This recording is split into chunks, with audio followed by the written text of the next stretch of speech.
Alors, petite actu sur Cardisiac, Volkswagen dépose le nom e-Beetle. Alors apparemment, ils vont peut-être faire une petite coccinelle électrique, ça serait pas mal ça. Volkswagen refuse d'admettre depuis plus d'1 an maintenant que la coccinelle connaîtrait une descendante électrique.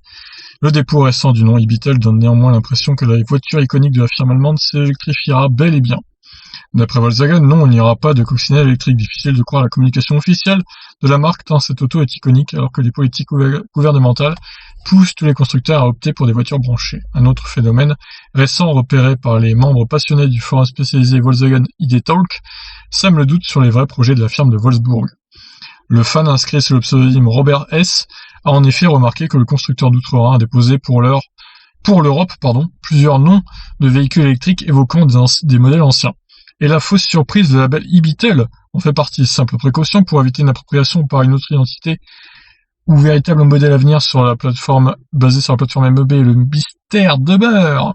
Les autres noms concernés par le dépôt sont e-Samba, e-Carman et e-Cubel. Bon, ça n'a rien à voir pour le coup. Le premier concernera sans doute un petit utilitaire prévisualisé par l'étude ID Buzz, tandis que le deuxième évoquera probablement le coupé Carman Gaia. Enfin, les bruits de couloir tablent sur un crossover urbain au look ludique, rappelant le Volkswagen Type 181. Pour la dernière appellation, rendez-vous dans quelques années pour en savoir plus.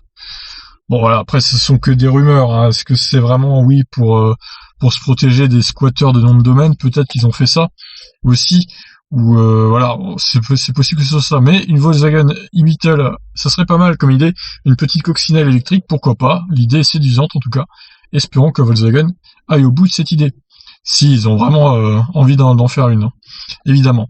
Voilà, qu'en pensez-vous? Est-ce que pour vous, ce serait une bonne idée de faire une e-Beetle de chez Volkswagen? Allez, ciao.